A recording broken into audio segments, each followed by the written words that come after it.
Hey guys, thanks for tuning into CMTEQ channel. In front of me, I've got a gate motor batteries, a 12 volt, 7.2 amp. And these batteries are quite handy because you can do a lot of things with them and they don't cost a lot of money. So this particular one, you can get it for about 350 South African rands, and that will be somewhere around 23 to 24 US dollars. Okay, so this is a lead acid one and it's a bit heavy compared to the lithium ion batteries, but the lithium ion one obviously is much expensive. So what I'm going to do with this battery is basically to show how you can charge your cell phone using this battery in case you find yourself in a load shedding situation, okay, or power failures or blackout situations. Now let's say you want to charge your cell phone using this battery, right? But you have to make sure that you do it efficiently so that you don't waste power. Now, I'm going to show you two methods in which you can charge your cell phone. Okay, so the one method is using a simple fixed 5 volt regulator like this LM2596. Okay, so that is one way of doing it. Another option is to use a switch mode power supply like this small buck converter here. That is based on the LM2596 IC, and this guy here has an input range of about 3 to 40 volt, so which is good for our 12 volt, so we are in that range there. And it has an adjustable output, so we can adjust the voltage, the output voltage to 5 volt. That is suitable for our USB port here, okay, to charge our cell phone.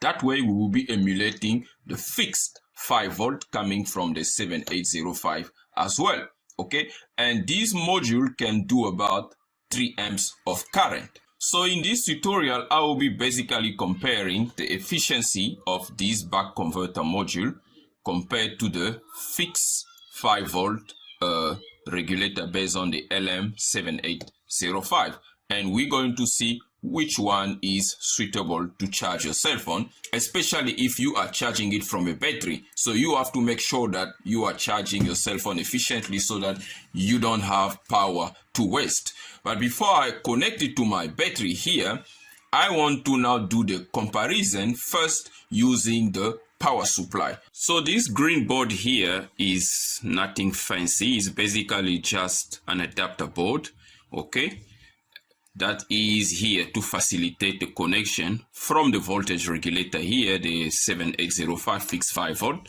As you can see, this is one of the connection point here. So the basic idea is to have a fixed 5 volt regulator, okay, that is now connected to this header pin here. Then I will have 2 of them, one feeding each one of these header pins, and each one of them are attached to one of these USB ports. That way I will not be loading my voltage regulator with excessive driving. Okay, so and the connection here is straightforward. It's basically simple, just wire straight into the USB port. Now the 2 resistor here, so this one is connected between D plus and D minus, so that is the data line for the USB port, and similarly on the other USB port. And the capacitors are basically just the output filter caps for my voltage regulator. Okay, so now that we know what this board is, it's very simple. If you don't have this board, you don't have to worry. You can basically just have this USB port here and just solder the wires directly straight into. That will be your plus and your negative wires coming from your 5 volt. And you can also just place a resistor, so that is a 200 ohm resistor between the data lines D plus and D minus. Okay, so having said that, now let me connect this guy here. Okay, now we are trying to emulate a battery here. So first I'm going to test my battery voltage, see exactly what is the terminal voltage for my battery. So I take my power supply probe and straightforward, and what am I getting? So I'm getting about 12.8 volt. So we got 12.8 volt there. So basically what we can do here also to change our power supply, okay, so that it can supply us to about 12.8 8 volt like that. Okay, then I will take my power supply probe and connect it into the input, okay, of this green board that I just described here, and then I will turn it on. So I turn it on, nothing is being drawn, no problem. And I'm going to now connect this voltage regulator, okay, into one of these connector pin header there. Okay, so now still nothing is being drawn.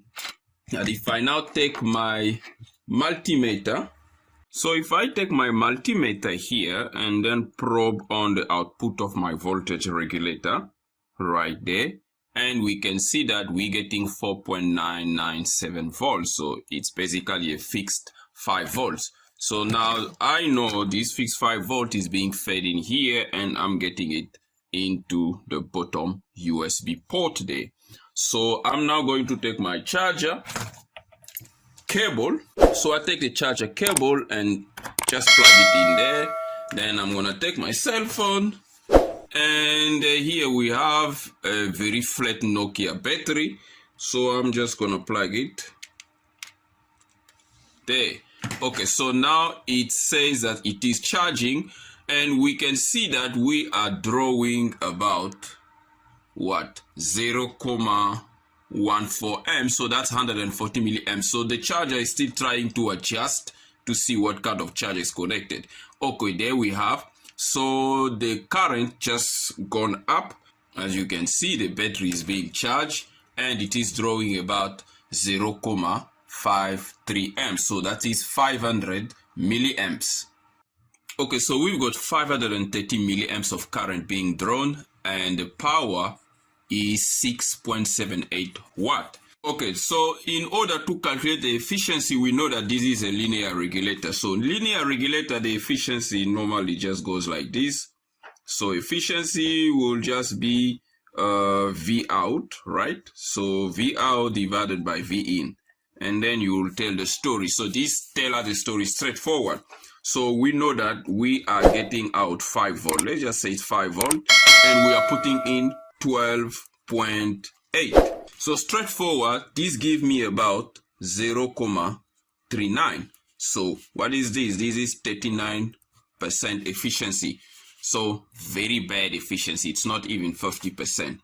Okay, so another way to calculate it is using also the current, because we know that the input current is the same as the output current. So our current here is what, 530 milliamps of current, and we know that this is from the input, this is coming with a 12.8 volt, and from the output side we know that this current is flowing with 5 volt. So if we want to calculate the efficiency doing P out, okay, over P in, right? So then we have to get our output power. So the output power will be 5 volt times 530 milliamps. So the output power is equal to, okay, so P out is 5 times 0.53, and that gives me about 2.65